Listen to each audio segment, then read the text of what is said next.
This Zero Now program is brought to you with the support of our founding partners.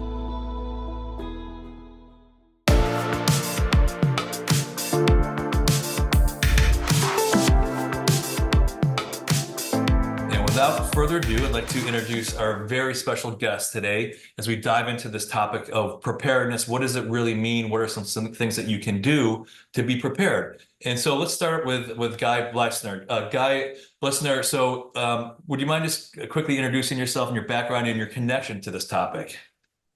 I'm Guy Bliesner. I work currently for the State Board of Education in Idaho in their school security program. I am what's called a school security analyst.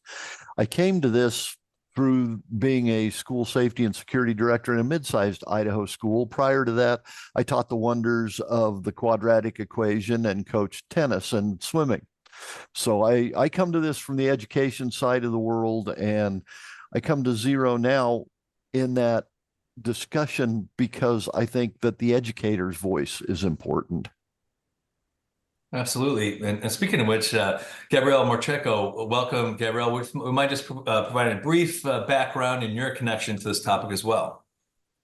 Hello, thank you for having me. So I've been an urban school administrator for 25 years, and the last 8 years were at the largest high school in the Buffalo Public Schools, where I was principal at Hutch Tech High School. Throughout the years at the school, I was able to utilize research recommendations from my dissertation that supported school-wide culture of care. And at the school, we discussed what it means to care, how to enact, and what behaviors are needed to support care in an environment. And the reason for that was two reasons. In order to support teaching and learning for students and teachers, and also to promote prevention in emergency situations in any way possible. Our positive culture and climate provided a strong foundation before emergency situations, as well as during and after those situations, and also in prevention, where students did alert us to pending concerns. We did have situations that were, there were things that you could not prevent. We had, for instance, an intruder in the building who entered the school. He was visibly upset, demanding transcripts. There was no school authority. We had no police presence at the time. We were short on school security staff, so that our school building plan and team really was crucial in that situation. We've also had another incident where we've had bomb threats and shooter threats at the school level. So I guess my piece from this, and I thank you for having me, is to just talk about the school impact before it gets to the authorities. Absolutely. Thanks you, Gabrielle. And also, as I mentioned, my father actually graduated from Hutch Tech, the school that you were principal. That's awesome. Daniel, welcome. Daniel, retired from Secret Service. Would you mind providing just your background as well? Glad you're here. Yeah, sure. Quickly, 24 years with the Secret Service, including K-9. When I left there, I had the opportunity here in Pinellas County, Florida, to work for their school district, and worked there for 4 years. And we did a lot of things here because it's such a dense county. I had solely myself in charge of 100,000 students at 140 schools. And during that time, I also became CEPTEB trained in crime prevention through environmental design. And also, just as an aside, because I think it helped me and also the people around me, I got my fire inspector license, my fire inspector 1 there in Florida. So I also been involved in over 100 school emergency drills. Most of them were active shooter drills, but I wanted to be involved directly with these schools and not be a desk person. I think I told you that before. I did not like to sit at a desk. So it's something that led me to this through the podcast, through people like Kenneth Trump and Michael Dorn, and these guys said, hey, this is the way the industry is going. Get a director in each one of these schools, a director of school security and school safety. And I know we're going to talk about it, but there is a dynamic, as we know, between having school resource officers, the money for that, or for director of safety. And we can talk about that as we go along. But yeah, definitely Zero Now is an organization that I think is needed right now in this environment. No, absolutely, Daniel. We will definitely touch upon that and the importance of having ownership, especially when it comes to preparedness response, who implements that. And just want to remind our participants, recognize a bunch of you already. If you have a question for the participants, please hit the, or for the panelists, hit the Q&A button and type your question in there. We'll get to that during the program, typically way towards the end, but if it's timely, we'll certainly address it. Now, as a fundamental question, Gabrielle, what does it actually mean to be prepared? If someone says, hey, you really need to be prepared for emergencies at your school, what does that mean by definition? Well, it really is a multi-layered process. You know, again, you want to always create a culture and a climate that's healthy and that really reinforces reporting. Students have to be told, and really the staff as well, that we consistently, it's all of our responsibility to make sure that we're paying attention to safety and safety procedures. You've got to be overtly clear about what is acceptable and what's not acceptable. For instance, there are no doors that are being propped open for any reason. They have to be fully supervised. And, you know, a lot of times in schools, we've got the traffic, you're moving things in and out of the building. I get that. But that it has to be monitored and it has to be everyone's responsibility to pay attention. I also, because of, we had a security officer shortage, so that on any given day, I never knew how many security officers would be at the building of 1,200 kids. And also teacher staff shortages, only because if they were out for the day, does a substitute teacher know what the protocols are? What's the route for an evacuation? What's the process during a lockdown or a shelter in place? And so I created a building team lead of wonderful leaders. They involved every layer of staff, teacher aides, teachers, assistant principals, myself, the secretaries, and we really practiced quarterly. But honestly, if in this current day and age, I would be practicing monthly to make sure that you had redundancies, because it's easy for us to say that in case there was a lockdown, that a U.S. history teacher would be there. However, if there was a substitute teacher, they needed to know what the protocols were. We needed a backup teacher that might say, you know, there's a student with disabilities in that room who may be, let's just say, autistic and has a trigger to react to something that might be a stressful or a scary situation, so that we had teacher aides that would be assigned so that the student would really recognize someone and know how to react. A lot of it's based on relationships and anticipating events. And it is a struggle, I will say, for principals, because you have to look at this throughout the school day. If something happened at the entrance of your student population entering the building, how will you handle that? If it's during lunch in the cafeteria, who's there to handle that? Who's on the remaining floors if everyone's in your cafeteria? So it was practice. It was expressing a plan in writing. It was practicing the plan. It was a culture of support. Guy. I also believe that we need to look at something, and that's that this has to be a multi-hazard based approach. If you do one thing for active shooter and something utterly different, it's the old flip chart process.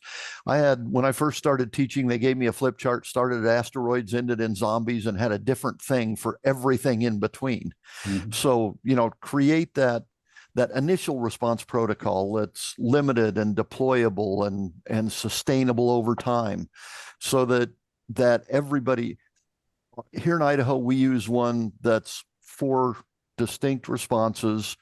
We say it's 4 because we couldn't figure out how to make it 3. You know, the I Love You Guys Foundation runs 5. That's what I'm talking about here, is something that you can sustain over time, that you can train effectively, that you can do those things to make yourself better prepared. The other thing, and I love what Gabrielle said, for me, it's climate, culture, and context.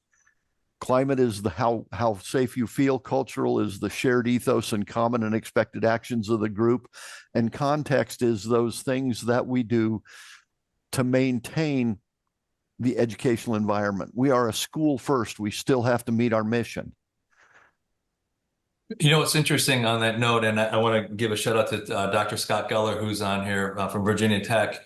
And he talks about, you mentioned this, Gabrielle, the whole notion of see something, say something, you know, is part of the culture of a school, but flip that around. It's not just if you see something negative, but if you see something positive, say something, reward that, recognize the person for, hey, no, that's great, Danny, that you helped out Guy when he dropped his notebook or whatever that is. But it's such a good thing. But that is a cultural thing, and that costs absolutely nothing. And that's something that is there.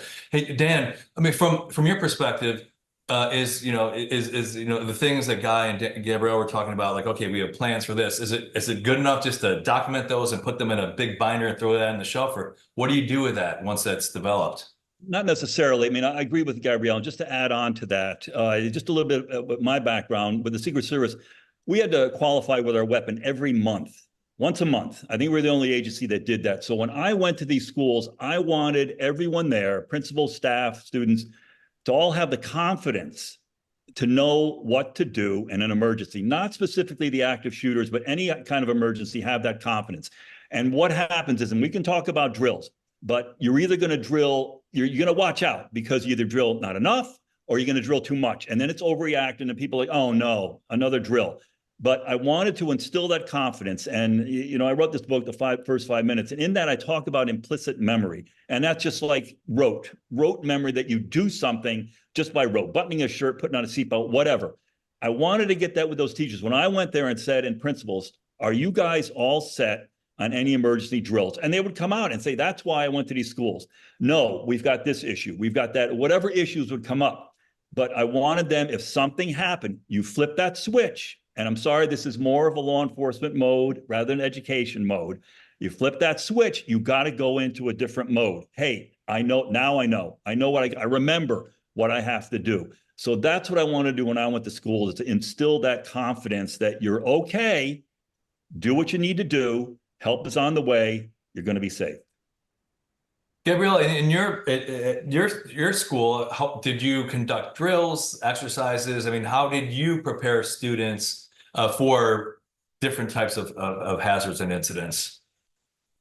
So I'll be honest with you, I was very clear in what was going to be tolerated and what was not going to be tolerated. And I'm confident that the kids were fully aware that if they engaged in misbehavior, if they made someone feel uncomfortable, if they were sort of on that end of not being kind, not caring about each other, there was a conversation. And it was busy. The teachers engaged in it because I think they saw that it was something that needed to be monitored. But we also acknowledged the students, like you said, that did had good character and that were kind to each other. So we would give them shout outs. We had student certificates of the week. We would add on to give certificates kind of quietly if they saw something and reported it. If it was unfounded, but they still reported it, we still applauded them. We had to keep confidentiality because you never wanted, for any ramifications to happen with a student because they did report. So we made sure that the kids trusted us and that they wanted to report. They wanted to help out and be leaders in that way. We discussed it as having a leadership role, and we're always looking to develop student leaders, not only in school, but outside of school. Makes sense. Guy. I'm an old coach. You play what you practice because you're going to practice what you play. So those things work that way. But I'm a fan of drill and exercise programs, and we counsel our folks, never hold a drill, never hold an exercise, never hold a training without a purpose in mind for that training. You are testing something. Once you have done that, you then do an after action to evaluate your process. So that it's part and parcel of the continuous improvement model education builds itself on. But too often we all remember the fire drill. It was the alarm goes off and it was run to the fence, my children, as quickly as possible. Ollie outs in free, 37 seconds, we win. And that's a waste of a time. Make everything, you're going to have to do these things, make them effective. Absolutely. And taking it a step back. So as far as the fundamentals, Dan, I mean, what are the bare minimum basic procedures that should be in place in a school safety plan? Well, that's, we're going to be talking about that. I tell you, we can either go, and I've had safety plans come to me 12 pages long. Did they cover all the basics? Yeah. I've also had safety plans that were 50 pages long. And I mean, that was from everything from access control, the radios, after action, where you're going, maps, all this stuff. Okay, fine. You got it. You're covered. All I wanted was my people to send me all these safety plans, because at the time we were required by the state to do that. And a lot of them just did a checklist. And look, I understand Gabrielle can back me up on this. Principals are incredibly busy. More than likely, you're going to designate an assistant principal to do this. Hey, I got other stuff to do. Take care of the safety plan. So what happened? Look, we're human. I would get a safety plan. All of a sudden, the next one I got was a copy of the first one from a different school going, what? So they would talk to each other. Okay, that's okay. That's okay. You covered the bases. You did check everything. But we're human. I understand. You don't have enough time for this stuff. But as long as all your bases were covered, as long as you got the right people, and that's the other thing I think we need to talk about. Who's on your committee to do this? You definitely want the principal. You definitely want either a director of safety security, or you want the safety and security coordinator. You definitely want your SROs. If you don't have SROs, then your local police liaison. You definitely want the head plan operator. He's the person, or he or she's the person with the keys, knows where your panel is, your gas, your water, all that. You want them on the committee. And middle and high school, along with what Gabrielle was saying, you want a student on a student council, student board, or whatever, to be on that committee. And I'm sorry, I keep going, but a health professional. If you've got a mental health professional, if you've got a nurse, whatever, on that committee, then you're going to sit down, you're going to check all the blocks off, okay? What you actually need in the procedures. You're definitely going to want active shooter. You want weapon on campus, suspicious person, a bomb threat checklist. Who are your people that are on there? Every school is going to be different. Who are your people on there that's going to have the keys to open these doors up after an active shoot? So even 12 pages, I've got a 12-page here, minimum, basic. It's okay, as long as you check off all the boxes, because what's happening here and what happened in my district was CYA. And it was CYA, because if something happens, do you have a safety plan? Yep, I got it right here, because the press and everybody's going to be all over you, because here comes the blame game. So as long as you're covered in those areas, and I want Gabrielle and Guy to pick up on this, on what is needed inside that, but as long as you got that, you're good to go. And I'm going to say that we look at three elements: policy. That's the authority to do whatever it is you're doing. Procedure, the way you're going to do whatever it is, the way you expect it to be done. And practice, the way you actually do it. And you have to meld those three. But from our perspective, we try and do a limited initial response protocol. Like I said, we have 4, 5, something like that, but it's that lockdown piece, and that's imminent threat interior to the building. A intermediate security step, that's potential threat outside the building. An evacuation plan, doesn't matter why you leave the building, you're leaving the building. Process is the same. And then we like particularly a reverse evacuation, or it's been called a number of things, shelter, whatever, but it means that you need the building between you and whatever's happening outside. Those are all initial response protocols. It's to move you from normal operations to a safe condition. You're going to have a follow-on set of procedures. It may be relocation to an offsite location. It may be any number of other things.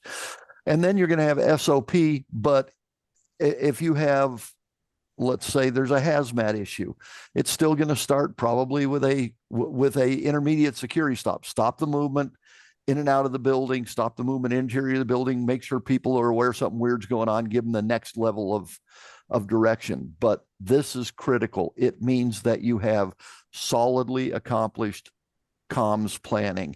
The PA system is heard everywhere in your building. Lockdown doesn't mean anything if you don't hear it. It also means that you can then, if you don't have good communication, the principal, who is the IC on site, does not have command and control. So that's you've got to assure of that. And then look at those secondary protocols and even tertiary protocols. Reunification is a secondary or third order protocol. You're not going to do that as an immediate response to anything. So keep your immediate response stuff limited so that you can get to, and if comms are solid, you can normally tell people what you want them to do the next thing. But that initial response has to be hair on fire, no questions asked. Damn. Yeah, just quickly, what I like to do with my teachers and the principal is get a short 10-page safety plan, not the big one that you've got in the administrative office.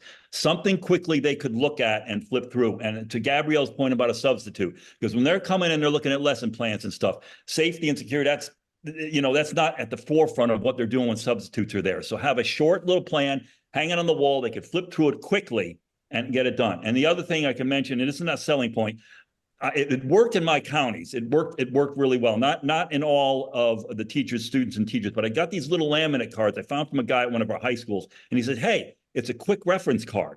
The teachers can put it on their lanyard, and they can quickly look at it because, as we know, Era, no one knows how they're going to react in an emergency. You do not know how you're going to react. You're going to forget stuff. You're going to do something. Oh my gosh, I forgot something.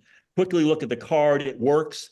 I've, in fact, had doctors in emergency rooms say, "Oh, yeah, we use those all the time." Says, "I don't know what a code purple is. It hasn't been years. You got to look. What's a code purple?" Look at this thing. So these work for some of our teachers and students, and it's just something, again, that just to think about. You can print them up and laminate them.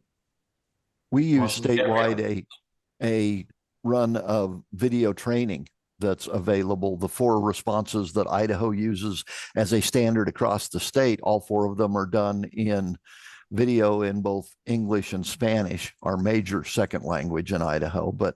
And we require that of school volunteers. We require it of substitutes. We require it of itinerant staff. That they review that prior to going into a building, and then at their convenience. It's also available on many school websites so parents can be aware. As and Gabrielle, I'd love to hear your thoughts on this. On that note, Guy and Dan, as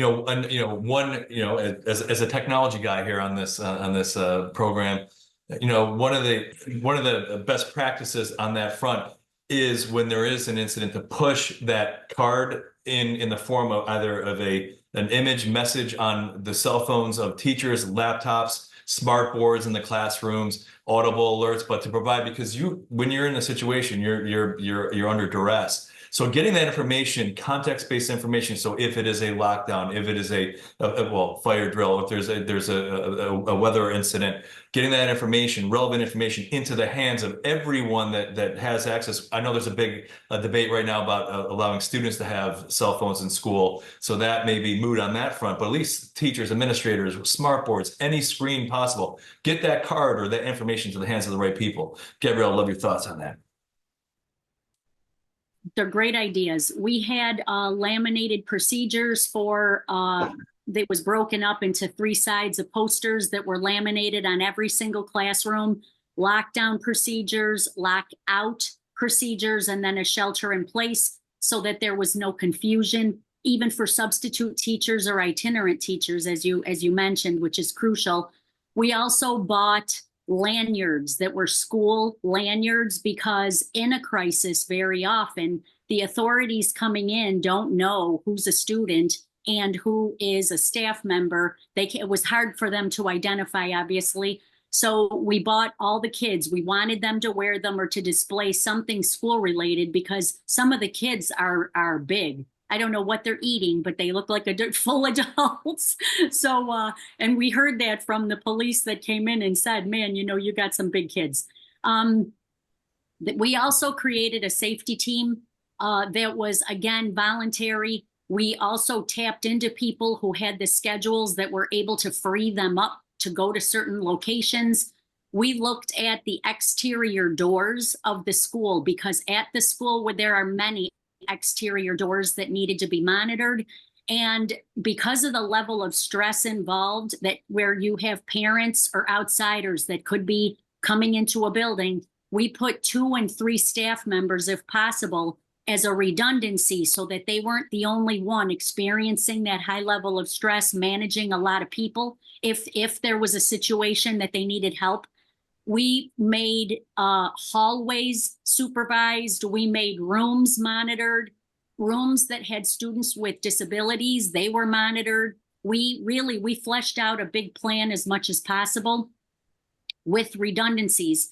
I bought safety vests so that when the authorities came into the building, I know this may sound strange, but they had bright yellow vests in all sizes because the police would not know who was a lead person that I could talk to that has already been possibly had a little more training than the other staff. We don't want a police officer stopping a substitute teacher and asking questions about building related if I was somewhere else. I bought extra radios. We had an abundance of radios that were on each floor so that we could maintain that communication. And so we knew that, you know, where to go and who was on what floor, who was in what location, if we needed, you know, something to be a student to be moved or to find a student to check the bathrooms. I'm trying to think. There were so many things that we did. We practiced it regularly. I called them down. We would, you know, discuss it to make sure everyone knew their roles. We even went through information with our office staff because they are the first line of communication in a crisis. When the word gets out on social media or if there are phone calls made, people want to know what's happening. It could even be downtown, the central office that's calling to say, you know, obviously I'd be making that call, but their assistant, someone else wanted to know what was happening. The office staff were trained. I said, you know, you are the first line. You are calm. We're on it. We're taking care of this. This is the situation that's happening, and we will share information as soon as we're able to. It was comprehensive as much as possible, but, you know, again, you're anticipating. Absolutely. And we definitely want to talk more about communications, Gabrielle. Guy, you had some thoughts on it. I actually was headed down the communications line. I believe that your communications plan should be robust. It should handle a lot of things. One of the things that we found, particularly for principals in an event, is they can talk about an event or they can run an event. Doing both is difficult. So we created a position we called crisis communication specialist. That's the individual who's welded to the principal's hip and takes care of flacking the phone calls and sending out the text messages. And while the principal handles operational communications. But, you know, if communications is the ground that everything else is built on, it's not even the foundation. It has to be the ground that you build this thing on. And it has to have non-redundant backup capability or non-interdependent redundancy. By interdependent, I mean, it may be you have 4 different things, but they all run on the Wi-Fi in the building. That's not redundancy. So you have to look at your communications from a non-interdependent redundancy stand. If one goes down, you have to have another one that can fill the hole.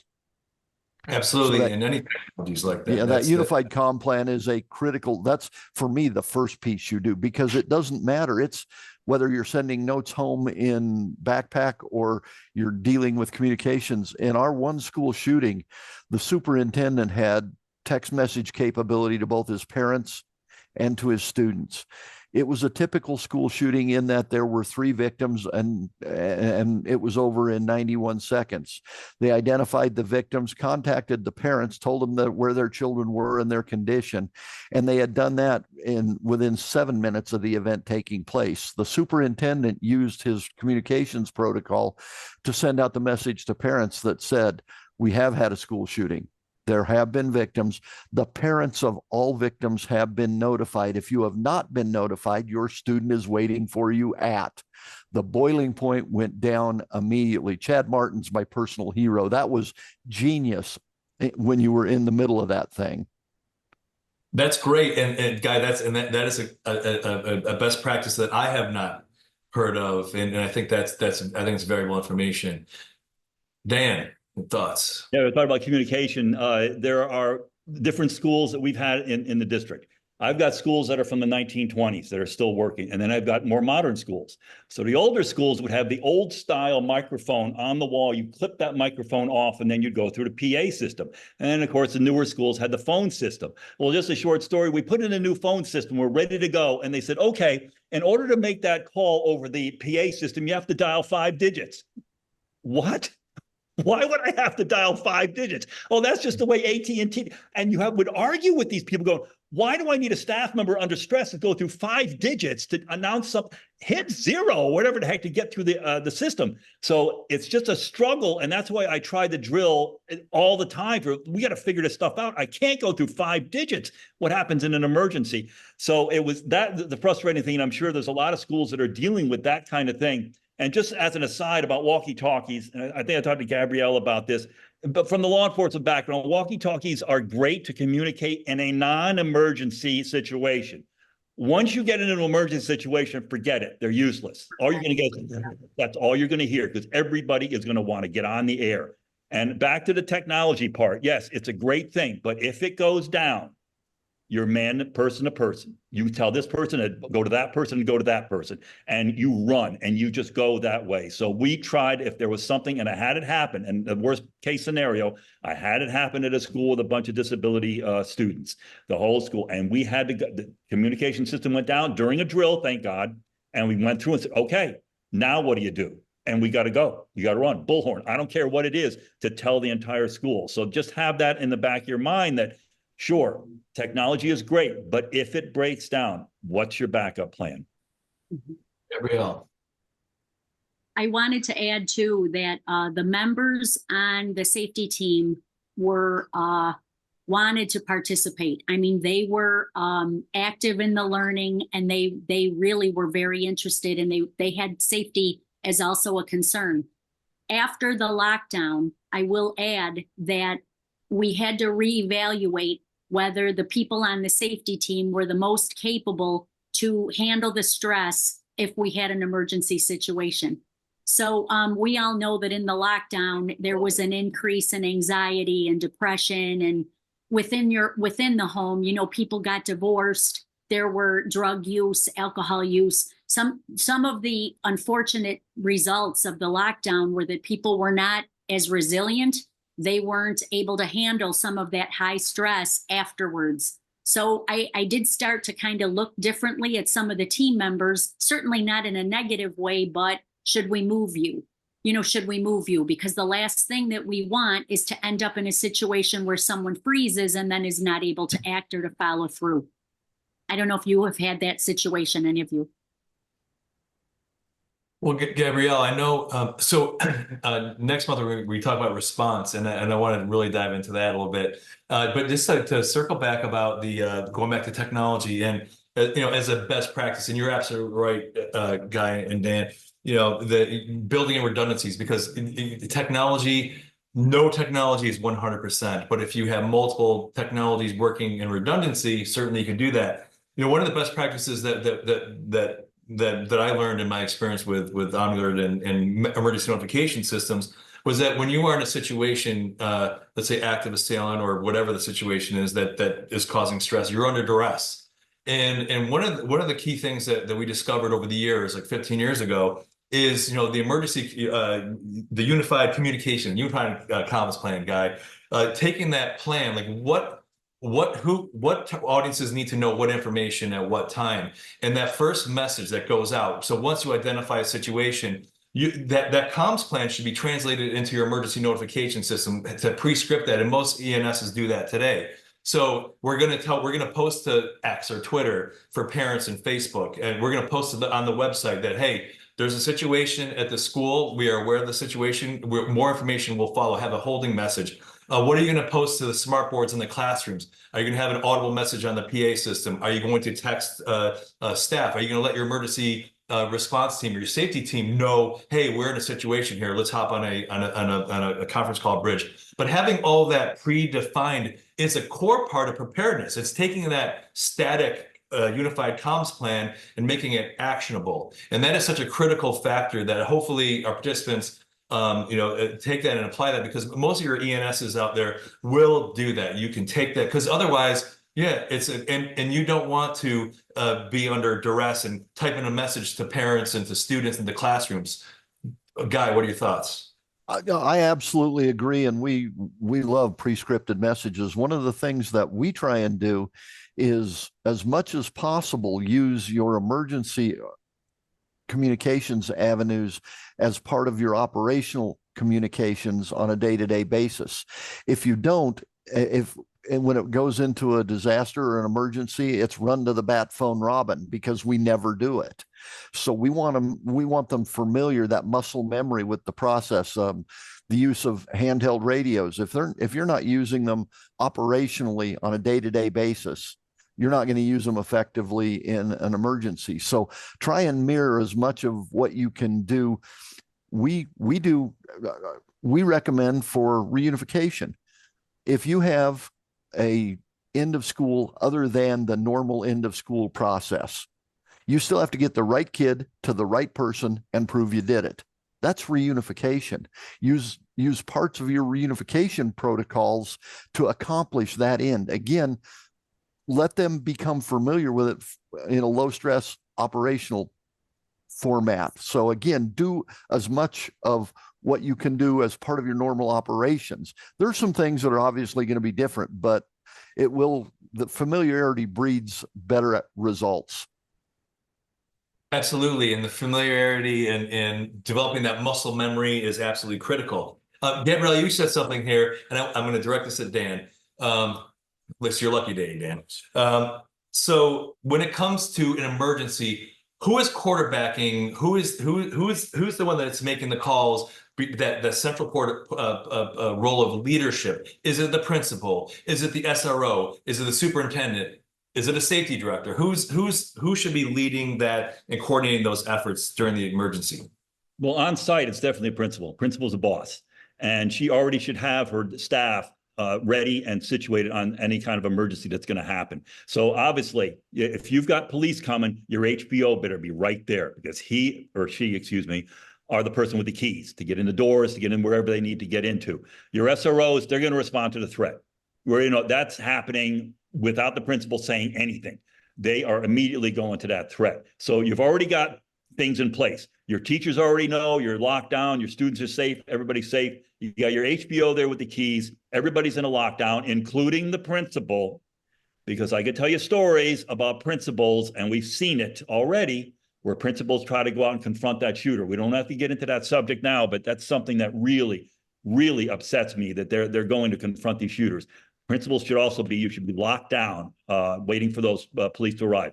SRO's already there. Police are on their way. So to me, if you've got an incident command center set up, if you went through some kind of FEMA training, yes, principal's the boss. And Guy, please. He's the boss unless something changes. If it's a law enforcement or fire issue, they're going to show up and be the boss, and you'll make that transition. But then the principal's going to move onto that operations side and take care of kids, because at the end of the day, we are always going to be in loco parentis to those children. We stand in the place of the parent. Their parents gave them to us. They didn't give them to the firemen. They didn't give them to the policeman. They didn't give them to anybody else. It's our responsibility. So even when you transition out of that, and we work with our first responders consistently, that, don't come in and take over and try and tell us how to run kids. Just tell me where you want kids to go, and we'll handle it. We don't tell you how to do traffic stops. Don't tell me how to run kids. So. Now, what type of exercises, and Gabrielle, I don't know if you want to take this one, but when it comes to preparing for an incident, I know, it's always encouraged to do tabletop exercises at the minimum, right? At a minimum, let's talk through a situation, whether it's active assailant, a fire, severe weather, whatever the situations are. Who should be at the table? How often should that exercise happen with law enforcement? And who are the stakeholders that should be at the table? So absolutely our safety team, because again, I couldn't rely on law enforcement to get there in a timely manner. At the time when I was principal, we did not have an SRO, and there was a security officer shortage. So our safety team at the school was really hands-on. We, with the authorities, they did come in we basically left it up to them because there are so many schools in the system. When they would plan our safety drill, maybe like twice a year. And then in the summer, we would have conversations where they do the walk through the building, sort of check the doors, check the windows to make sure, those kinds of logistical inside the campus and outside of the school. But we did have drills. We absolutely had drills. And, we tried, whenever anything happened, we would debrief after there was any kind of a, lockout, shelter in place. We had conversations about it. The other thing is during the school day, so the entrance procedure, we had that amazing Evolve technology that really gave a lot of our students from their reports that they were very happy with the fact that we had the Evolve weapons detection system. The kids were coming through every single morning. And I just want to go on what Dr. Eberly said. He was the COO in Buffalo, and he was the best we had, to be honest with you, even though he would just laugh and not agree. But he was always warning people against complacency. Don't be complacent. So that if you were the cheerleader, if you were a popular kid that talked to all of the adults and you had wonderful relationships and we joked with you, I used to call those kids the mayor. The mayor that everybody like sort of has a nice relationship and we would talk to, the mayor still has to go through the Evolve weapons detection, the bag checks, the locker checks. We can never take it for granted that we're following the procedure and the protocol in a haphazard way. We just have to make sure that we're doing that for every single student, and the kids are paying attention to that as well. So very often we know that kids will pass things to each other.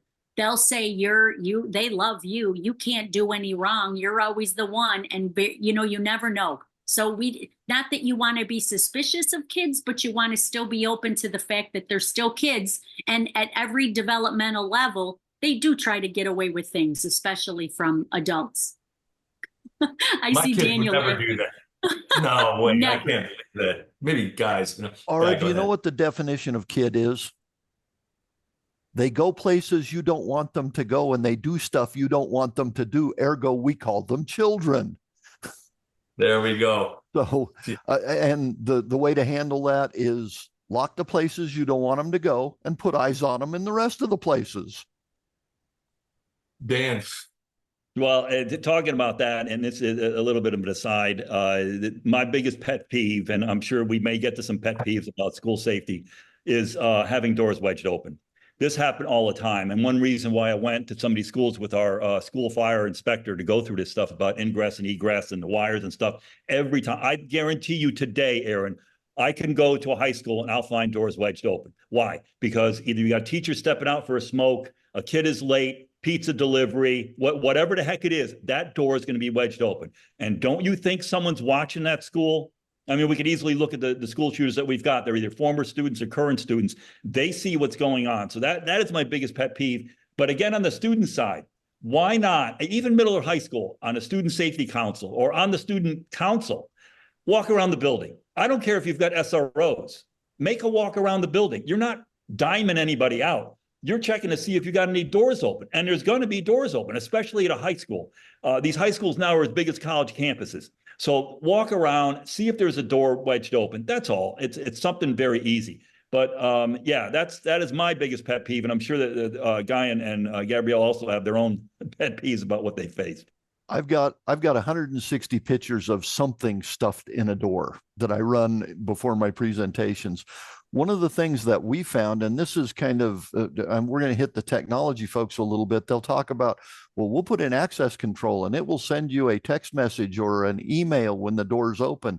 Bag that crap, put a localized door alarm on it, make a horrible racket. Whoever has to teach next to that mess will go kick the rock out. It's a self-correcting system. New best practices every day. Look at that. Thanks, Guy. Guy, I do have a question for you on a statewide basis. So since we're talking about preparedness, right? So what would you describe as or identify as the layers or aspects of preparedness? We talked about plans, policy, drills. What other aspects of policy do we not touch upon? Well, and again, I'm going to go back to climate, culture, and context here. And you have to understand how I define it. Too often when we say climate and culture, we think about kids and student supportive services and those kind of things. The reality is there is a culture of acceptance of the tools of security. It's the common ethos and the shared reaction. So you have to build, if all of the things we're talking about are the foundations of school security, the ground the foundation rests on is culture. Do we accept and use effectively the tools and processes that we have? If we don't, how do we do the behavioral modification to make that acceptable? It's, again, propped open doors are propped open because it's culturally acceptable to do so. When it's no longer culturally acceptable, that will quit happening. It's culturally acceptable to, I'm an older teacher. You may not know this. I'm a bit of an aged guy. Okay. I remember hide under your desk in case you are nuclear toast. That's my era. But there is an implicit institutional inertia in schools that teachers have that hangs on from my generation. And that's if you don't, I got handed a set of keys. Principal said, now teach the quadratic equation. Don't call me till you can't handle it. We were horrified to call our principal for fear that on your evaluation, it would say does not have good classroom management skills. There's still an institutional inertia around that. We don't tell things because they'll think I'm not a good teacher. We have to work past that from a cultural standpoint. So that preparedness piece is creating the culture that will accept the processes and procedures that you need to have. Excellent points, Guy. Gabrielle. And following that point, I would add that I had the ability to work with Raphael Mercado, who's an expert in dealing with alternative ed students in the program.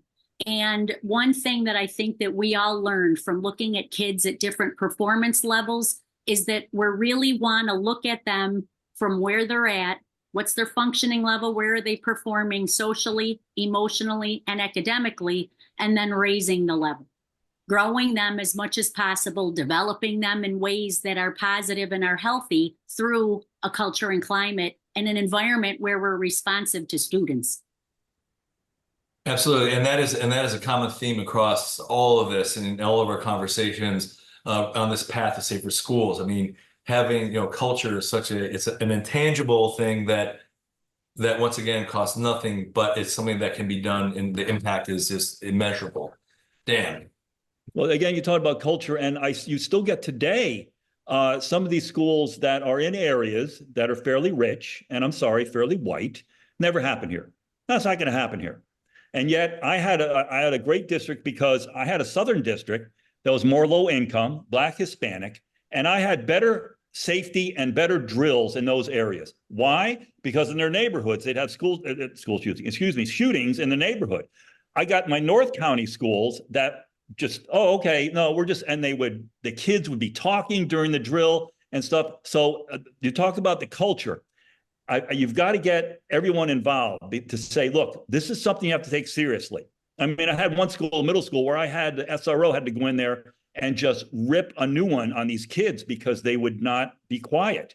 And I tell you, I was proud of this guy. I was a former NYPD guy, went in there and he said, look, I don't want to be the one to go and tell your parents that you got injured or killed because you couldn't keep your mouth shut for whatever, 5-10 minutes and you couldn't be quiet. So this idea that the culture has to lead to that. And these kids nowadays should know this, and I'm sure Gabrielle maybe still runs into this, and maybe Guy, they still do not take it seriously. So that's the thing that's going to rest on the principals, superintendents, the staff, the community, and parents especially, to say, look, if you've got an emergency drill going on, you better take it seriously, even though you know it's a drill, even though it probably will never happen there. But we all talk about being prepared. And that was the one thing about the Secret Service. You prepare as best you can for the worst situations. I mean, you just prepare for the worst and hope for the best. That's the way you prepare for that. And you drill and drill and drill to have that confidence. So again, I say another pet peeve, but just get these kids to teachers and principals to take it seriously, that the reason we're drilling is so you can be better prepared. So on that note, with preparedness, Guy, on a statewide level, how often do schools or should schools run different types of drills and procedures to build that muscle memory? And is it done on a statewide basis, or is it up to each individual district in Idaho? Idaho is the bastion of local control, which means we do not mandate anything with the exception of the IFC mandated, International Fire Code mandated monthly fire drill. What we do is make certain, first of all, if you have to do it effectively, make it matter, have a goal, test something, do the after action, follow up. You're going to have to do it anyway. Don't waste, because teachers and principals are jealous of instructional time. We're measured by what it is we can achieve with the instruction of our children. So we're jealous of that time. If we see it as a waste of our time, we're going to treat it that way. If we can create reasonable processes, the other thing I believe that you should do, lockdown or active shooter drill, a minimum of once a semester, once a trimester, depending on what you're on. We're in a seismically active area. We do earthquake drills fairly commonly. The intermediate security step, we call it hall check. It's called any number of things under others, but it's that tap you on the shoulder, bring your situational awareness up a level, look in the hall, report anything weird you see, keep teaching. And know that there will be more information coming. You may be moved on that. We tell teachers, I tell a principal, the best one I ever saw work did that once or twice a month, and he'd do it on a Friday at 10 minutes before go home time so that he got everybody's attention. Hall check, hall check, hall check. Everybody remember, wear your best stuff on Monday. It's picture day. But he accomplished what he wanted, and that's got everybody's attention, and then sent more information. We believe that I counsel building administrators never hold a meeting that you do not have the last item on your agenda, the safety minute, and cover something, because it matters what we can prove we did. So doing it is important. Proving you did it is liability shield. We have processes on our website called the 10-minute tabletop. It's 17 events that have taken place in Idaho schools in the last 5 years. What the conditions were, what the situation was, what their AAR said, and how would you handle it. They're available for free. Help yourself. And it runs the gamut from anaphylaxis on the playground to drunk guy in the office. Remember, most emergencies in schools are not active shooter.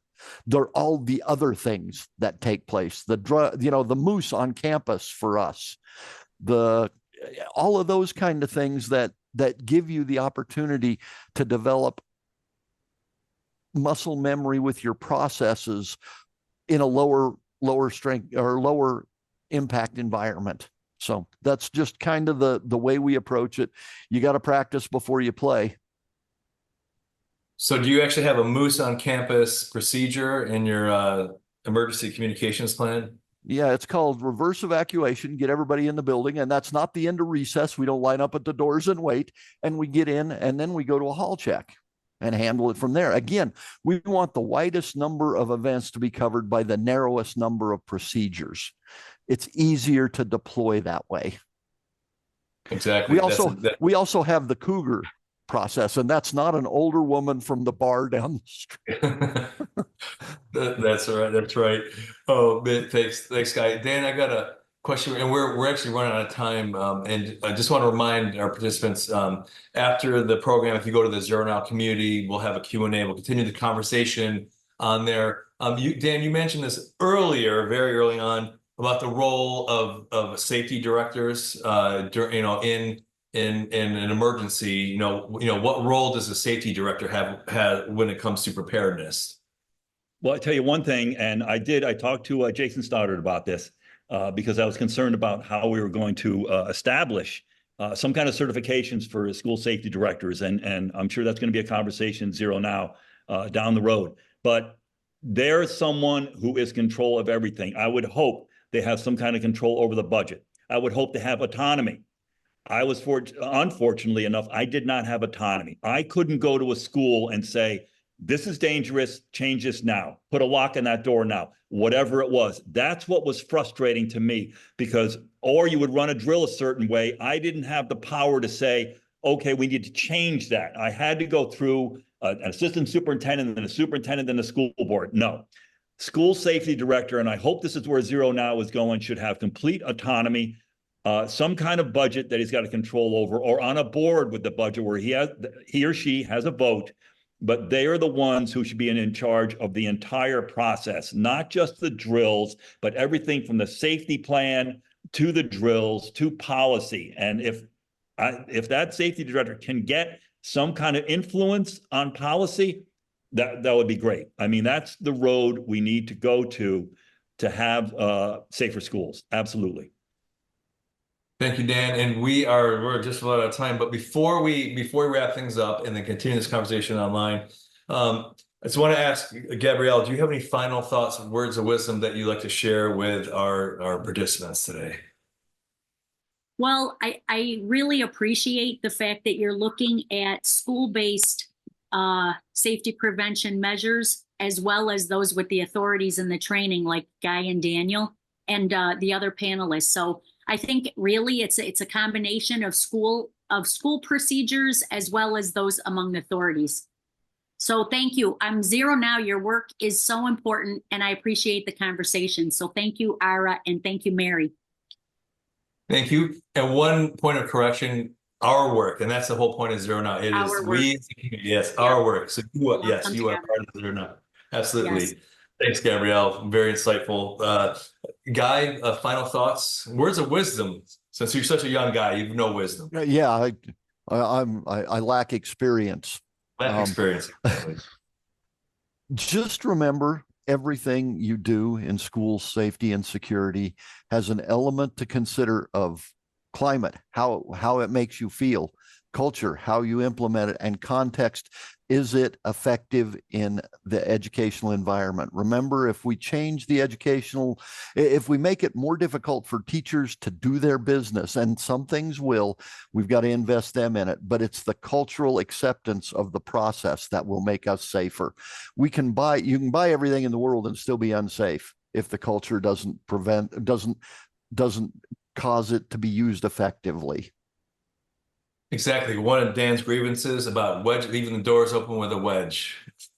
Dan, final thoughts, words of wisdom or final grievances or pet peeves. No more grievances. No, my whole thing is, look, everyone from principals, teachers, students, staff, keep yourself safe, then you can help others. Very simple. Keep yourself safe in any kind of emergency, then you're going to be able to help others. That's it. Fantastic. Thank you, Dan. Thanks, Guy. Thanks, Gabrielle.